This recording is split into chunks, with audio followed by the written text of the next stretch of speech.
Estamos começando mais um planejamento de trabalho para falar nessa segunda-feira sobre Campeonato Brasileiro, Série A, 2 jogos complementando a rodada 31, que começou no sábado e teve o hiato de domingo por conta das eleições. Corinthians e Cuiabá, confronto direto em relação à zona de rebaixamento, as duas equipes nesse momento dentro da zona de rebaixamento, então o Corinthians precisa pontuar para sair, o Cuiabá precisa pontuar para segurar o Corinthians ali e se aproximar e também provavelmente sair no futuro. Já no jogo do Vasco com o Bahia, é uma situação mais de decisão aqui em relação ao que as duas equipes vão buscar no campeonato nesse final, faltando 8 rodadas, né? O Bahia, que já chegou a ser um dos líderes da competição, nesse momento está fora do G6 e, dependendo do resultado, pode aproximar ainda mais o Vasco dele, pode ser ultrapassado pelo Cruzeiro, pode ter o Internacional se distanciando ainda mais. Então é uma situação mais decisiva, né, em relação ao Bahia. O Vasco também, depois de ter vencido dentro de casa no último jogo a equipe do Cuiabá, o Vasco também busca uma subida na tabela. Não acredito que o objetivo do Vasco seja G4, mas G6 não é algo impossível. Na Série B do Campeonato Brasileiro, Curitiba enfrenta o CRB, aqui um jogo também valendo um pouco ali ainda a parte de cima da tabela, mas é difícil para o Curitiba se aproximar do G4, faltando 5 rodadas agora, né, para o Curitiba. E para o CRB é briga contra o rebaixamento. Ituano e Santos, o Santos tentando se manter na liderança para confirmar acesso. Acho que o título é o de menos, né? Confirmar acesso e o retorno para a Série A. E América Sport, de novo, um confronto aqui valendo a parte de cima da tabela. O América, faltando 5 rodadas, ainda consegue sonhar com o G4 e precisa enfrentar e vencer o Sport, que é um adversário direto em relação a esse objetivo. Na Europa, nós temos o destaque para o Porto, segundo colocado no Campeonato Português, que enfrenta o Aves. O Porto busca a aproximação para o líder Sporting. Também tem alguns outros jogos complementares que a gente vai comentar nesse planejamento de hoje. Meu nome é Theo Borges, esse é mais um Bom Dia Mercado, nosso planejamento diário sobre apostas e trade aqui no YouTube, e eu espero conseguir te ajudar a fazer o melhor planejamento possível para essa segunda, dia 28 de outubro. Bom, como os jogos do Campeonato Brasileiro Série B e Série A são mais à tarde, eu vou começar com o Porto, com o Aves. A situação aqui é de um super favorito, não temos muito o que inventar. O Aves dentro do campeonato não é uma equipe tão ruim, dentro de casa ainda não perdeu, foram 4 jogos, 2 vitórias e 2 empates. Até o momento, apenas 1 gol sofrido pelo Aves. Uma equipe de boa defesa, tá? Vou até utilizar o PDF de apoio para ficar mais fácil. Olha só. O Aves, 1 empate, 2 vitórias e outro empate. Saiu na frente do placar em 50% dos jogos em casa. Falhou pouco em marcar e ficou 3 dos 4 jogos sem sofrer. O time do Porto perdeu apenas uma, mas essa derrota foi para o Sporting, né? O seu concorrente aqui na questão do título. O Porto também sofreu poucos gols, mas teve um jogo a menos do que a equipe do Aves. O aproveitamento do Porto é melhor e o primeiro tempo e o segundo tempo são bem parecidos, principalmente o primeiro. O segundo tempo o Aves tem até um pouco mais de superioridade, porque ele ainda não perdeu a segunda etapa, ele ainda não tomou gol no segundo tempo. Tá? As duas equipes já marcaram de cabeça, o Porto marcou mais gols aqui de penal e 100% dos jogos do Porto foram fora de casa com over 1,5.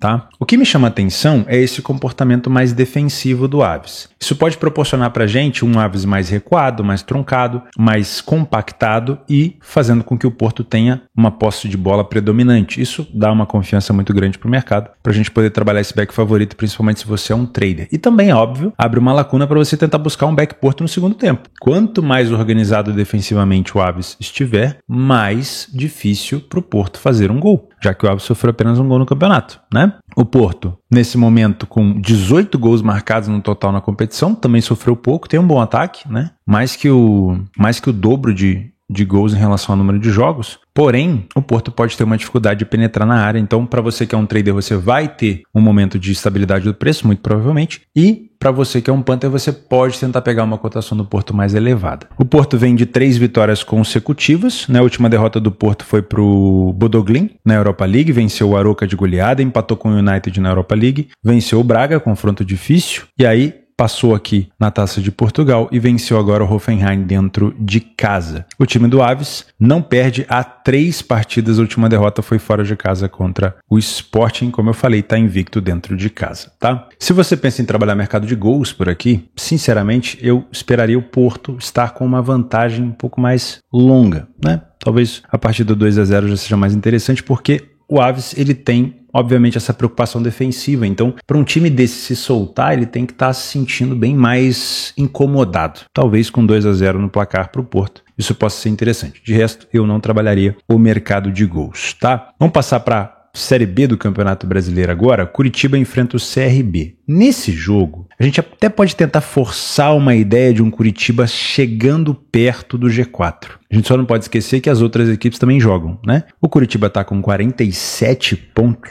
ele está a 10 pontos de distância do Novo Horizontino, 9 do Mirassol. É possível? É fácil? Não. Mas, se quiser sonhar, vai ter que ter uma campanha aí de 100% de aproveitamento praticamente. No caso do CRB, a situação é bem complexa. O time está na mesma pontuação do Botafogo, que está dentro da zona de rebaixamento, e ele pode ser ultrapassado pelo Ituano e pode ter o Brusque empatando com essa pontuação, além do Guarani, que está chegando também ali de mansinho. O Guarani parecia já rebaixado, mas está chegando. Então o CRB precisa muito pontuar, muito, tá? Utilizando o PDF de apoio, olha como o Curitiba vem numa sequência boa. Não é uma sequência desse quilate aqui que pode fazer com que o Curitiba suba. Vencer, empatar, vencer, empatar, vencer, empatar, não vai ajudar o Curitiba a subir. Para ele ter uma arrancada, ele tem que vencer o restante das 5 rodadas e olhe lá, para ter alguma chance. Né? Mesmo assim ainda vai ser difícil. Mas já dá para perceber que o Curitiba não vem perdendo. O CRB vinha numa draga danada e conseguiu a sua primeira vitória na competição, fora de casa, justamente no último jogo, que foi contra o Brusque. Venceu por 2-1. Depois disso ainda veio a perder para o Mirassol em casa por 1-0. Tá? Então, sim, a cotação do Curitiba ela é justa, porque o Curitiba está numa fase muito boa e o CRB conseguiu a sua primeira vitória agora. Então não dá para achar que só porque o CRB venceu que as coisas mudaram por lá. Né? Dá para perceber também que o Curitiba tem muito mais iniciativa, falha menos em marcar, fica mais jogos sem sofrer gol, marcou praticamente o dobro de gols do que o CRB, sofreu menos da metade do que a quantidade de gols que o CRB sofreu. O CRB não sai tanto na frente do placar. O aproveitamento, no entanto, do CRB não é ruim. É um time que precisa de praticamente as mesmas finalizações do Curitiba para marcar um gol. O primeiro tempo do Curitiba é superior, número de vitórias nem tanto, mais gols marcados quase 3 vezes mais e gols sofridos praticamente 2 vezes menos. No segundo tempo, é um Curitiba mais exposto, com mais gols sofridos, mas também é um CRB também muito exposto. Se você pensa em mercado de gols, o segundo tempo parece ser o mais interessante. Curitiba e CRB tomam muitos gols de cabeça. E os dois times costumam marcar também nesse fundamento. Então, bolas paradas, para você que está trabalhando aqui uma correção de preço, pode ser interessante, tá? Me abraçaria no Curitiba 1,65? Não,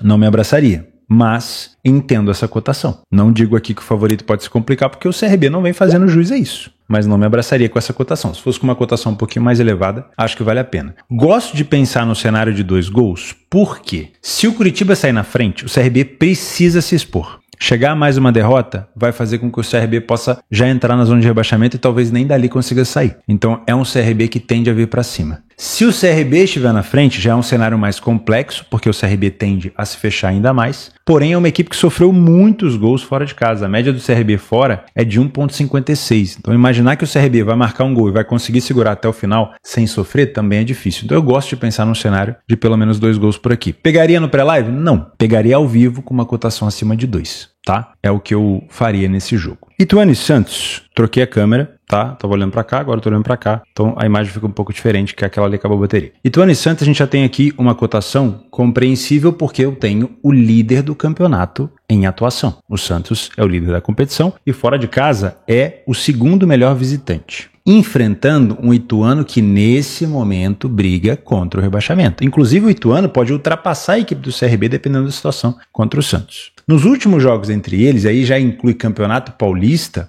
olha como o Ituano conseguiu, nos últimos anos, complicar a vida do Santos. Olha aqui, ó, em 2023 no Paulista, mais uma vez aqui no Paulista em 2020, né? Só que no jogo de ida, nessa Série B, o Ituano perdeu para o Santos por 2-0. É favorito o Santos? É favorito. Vem embalado, vem bem, mas no zoom dos últimos jogos, olha isso daqui. O Santos vem de 2 derrotas consecutivas fora de casa, perdeu para a Chapecoense e para o Goiás, perdeu marcando gol, mas perdeu. E o time do Ituano perdeu para o Ceará e para o Curitiba, mas venceu o Guarani e o Mirassol. O Mirassol que é um time de dentro do G4. O Ceará é um time que disputa hoje uma aproximação ao G4. Tá aqui, ó, na 6ª colocação. Já o time do Curitiba está aqui embaixo. A gente falou dele agora há pouco. Então, a derrota para o Ceará é mais explicável, né? É mais compreensível. Mas se a gente der um zoom, também é um Ituano que vinha bem e deu uma tropeçada. mas mostra uma tentativa de recuperação. É um time que quer sair, que está mostrando resultado para tentar sair da zona de rebaixamento. O Santos, na minha opinião, não almeja assim com tanta força o título da Série B. Ele quer retornar para a Série A, óbvio. Então, se vai ficar em primeiro, se vai ficar em segundo, se vai ficar em terceiro,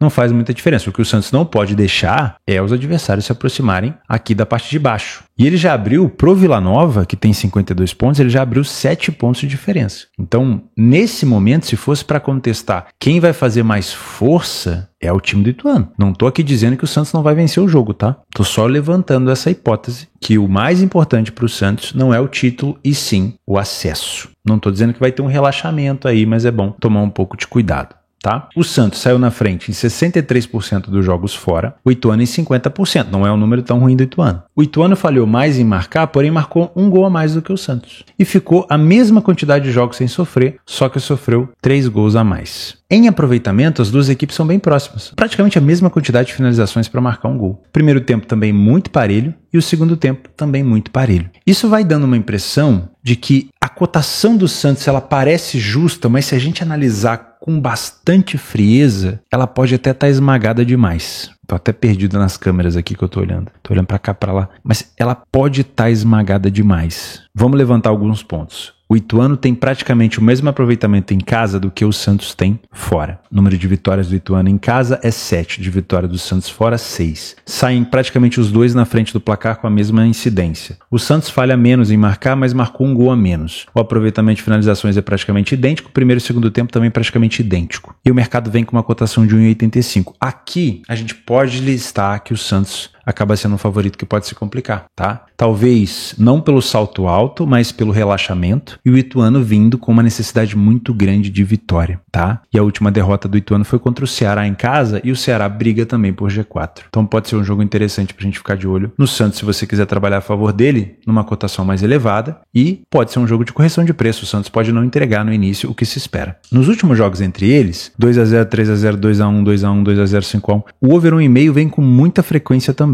É uma cotação pré-live horrorosa, mas no live pode ser uma boa, tá? Para finalizar, vamos falar de América e Sport, depois a gente fala da Série A. O América é um dos times, se eu não me engano é o único, né? É o único time no Campeonato Brasileiro da Série B que está invicto dentro de casa. Só por aí a gente já tem uma chancela legal para trabalhar com uma linha de raciocínio legal. É um América que não perdeu dentro de casa. Isso é muito forte. Nos jogos recentes, porém, o América não vence há 3 partidas. Empatou com o Avaí fora, empatou com o Goiás em casa e perdeu para o Operário. A última vitória foi contra o Curitiba justamente em casa. O time do Sport vem de 2 vitórias consecutivas. Venceu o Guarani e venceu o Botafogo. Teoricamente vem numa situação muito boa, né? A mesma pontuação do Santos aqui, com 7 pontos de diferença para o Vila Nova. É uma equipe que tem tudo para subir. O time do América e do Sport saem na frente com a mesma frequência, né? O número de iniciativa. O time do América falhou menos em marcar, ficou mais jogos sem sofrer gol. Tem um ataque bem melhor, quase o dobro de gols marcados. Olha o ataque do América, hein? Muito bom. E menos gols sofridos, tem um aproveitamento de finalizações melhor. O primeiro tempo do América é com mais vitórias, menos derrotas. Bem mais gols marcados,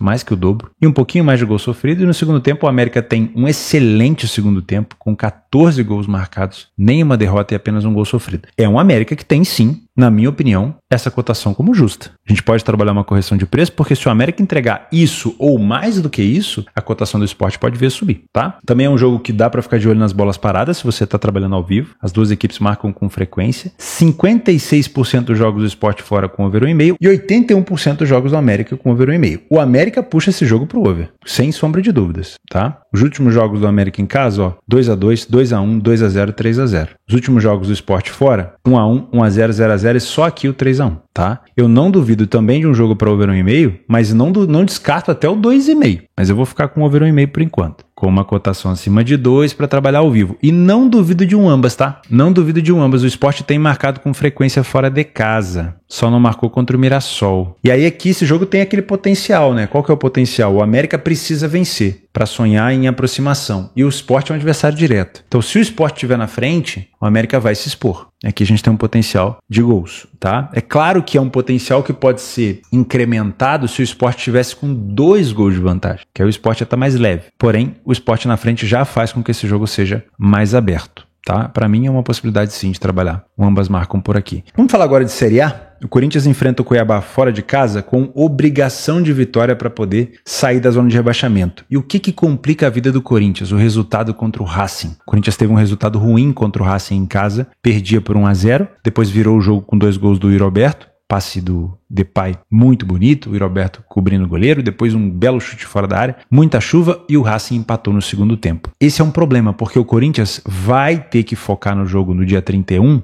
que é alguns dias depois só do que o jogo contra o Cuiabá. E o Corinthians não tem escolha. Ele precisa focar principalmente no Brasileiro, mas dificilmente vai desfocar da Sul-Americana para chegar numa final. Então, o Cuiabá tem que tentar utilizar isso a seu favor. Para mim é um jogo só por conta dessa dificuldade do Corinthians de foco, de correção de preço. O Corinthians tem resultados muito melhores na Sul-Americana do que no Campeonato Brasileiro. Fora de casa, o time do Corinthians venceu apenas uma partida, que foi contra o Bahia, e vem de 3 derrotas consecutivas. A fase do Corinthians fora é horrorosa. O Corinthians sofre mais de 3 vezes mais gols do que marca fora de casa. Nem parece o mesmo time das Copas. O time do Cuiabá marca mais gols e sofre menos. Sai até mais na frente do placar, mas é até difícil nivelar por baixo, porque isso aqui é nivelado por baixo, né? Você vê 20% das vezes o Cuiabá sai na frente do placar apenas. Aí você olha para o Corinthians, 13%. É difícil confiar, né? Então, para mim é de fato um jogo parelho, não tem como a gente embasar. Claro, a gente pode ir pelo lado do peso da camisa, da qualidade técnica dos jogadores, piriri, pororó, mas não tá entregando o Corinthians. E vai ter que focar,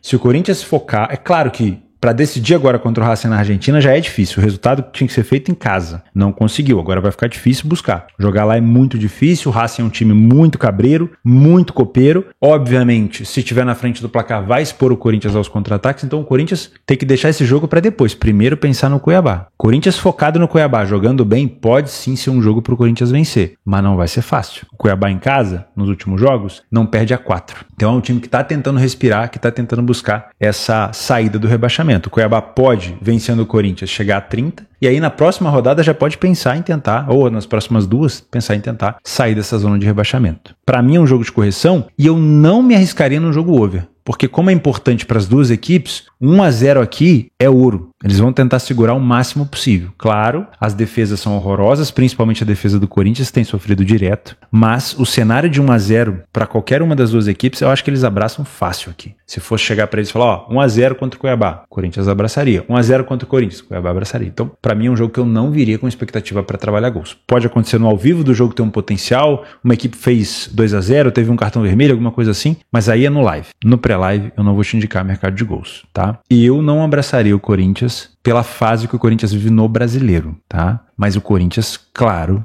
tecnicamente falando, tem muito mais de onde tirar do que o Cuiabá. Isso é verdade. Às 9 horas, o Vasco enfrenta o Bahia. O Vasco que vem de vitória contra o Cuiabá, enfrenta o Bahia e como eu falei no início do planejamento, o Bahia ele tem meio que uma decisão por fazer, né? O que o Bahia vai buscar nesse final de campeonato nas últimas 8 rodadas? É para se aproximar do G4? É para pensar no G6? É para descer mais de posição? O Bahia vai melhorar esse desempenho fora de casa que é bem ruim? E o Vasco, faltando 8 rodadas com 40 pontos, dá para buscar o G6? Eu acredito que sim, mas vai precisar continuar pontuando bem dentro de casa e vai precisar começar a vencer fora de casa. Olha só, fora de casa o Vasco teve 3 vitórias, assim como o Bahia fora. Então, inicialmente, se você é um trader, jogo para correção de preço, obviamente. No PDF de apoio, o Vasco só perdeu 1 dentro de casa nos últimos jogos e o Bahia venceu 2 nos últimos 8 jogos, mas não é um time que convence. O Vasco sai mais na frente do placar, falhou em marcar até um pouco mais do que o Bahia marca com frequência fora, porém o Bahia também sofre muitos gols fora de casa. A média de gols sofridos do Bahia chega a quase 1,7 por jogo. O ataque do Vasco é melhor, o aproveitamento do Vasco em finalizações é melhor. O primeiro tempo é muito parelho e o segundo tempo do Vasco, ele é levemente superior, porque ele tem mais vitórias, menos derrotas, um pouquinho mais de gol marcado e um pouco menos de gols sofridos. O Vasco marca muito de cabeça, Verratti está sempre por ali e o time do Bahia sofre muito nesse fundamento. Mas também marquem. Para você que vai trabalhar a correção de preço, no trade ao vivo se cuida. Tanto o Vasco quanto o Bahia marcam e sofrem de bola parada com frequência. 93% dos jogos do Bahia e 80% dos jogos do Vasco, fora e dentro de casa respectivamente, com over 1,5. Então, para essa cotação de 1,36 pré-live, eu tô fora, mas uma cotação de 2 ali no início do segundo tempo,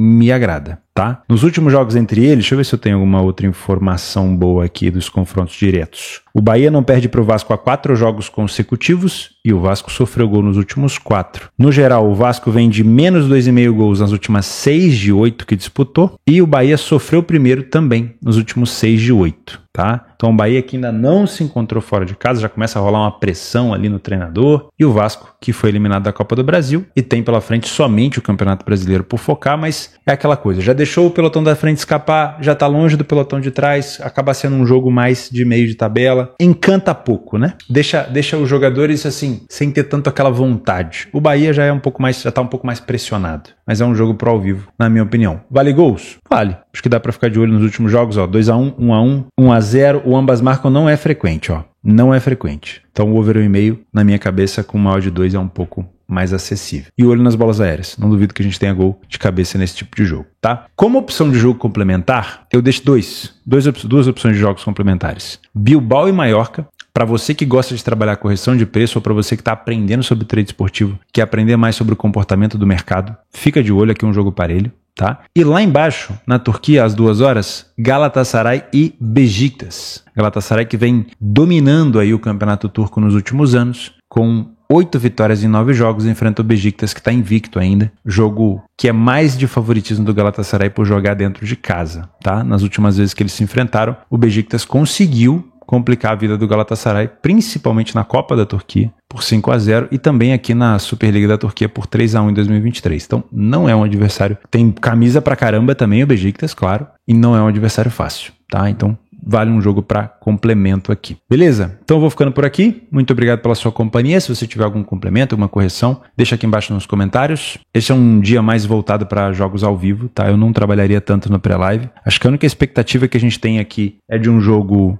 mais aberto entre Ituano e Santos, por conta da necessidade do Ituano. América Sport também pode ser um jogo bem aberto, por conta da necessidade do América. O CRB também está numa fase bem complexa, então no caso do Curitiba na frente a gente pode ter também um jogo aberto. Cuiabá e Corinthians já é um jogo tenso, de 6 pontos, nem de 3, às vezes até de 9. E Vasco e Bahia, cabe a dúvida se existe um real interesse aqui do Vasco e tudo mais. Porém, pela eliminação da Copa do Brasil, isso ainda vai ecoar um pouco no Vasco como cobrança. E o Bahia vem sendo cobrado, né, o treinador Rogério Ceni, pelo que ele vem desempenhando, principalmente fora de casa. Fechou? Muito obrigado pela sua companhia. Lembre-se, apostas são para mais de 18 anos, faça com responsabilidade. Cuide bem do seu capital. A gente se vê amanhã. Fica com Deus.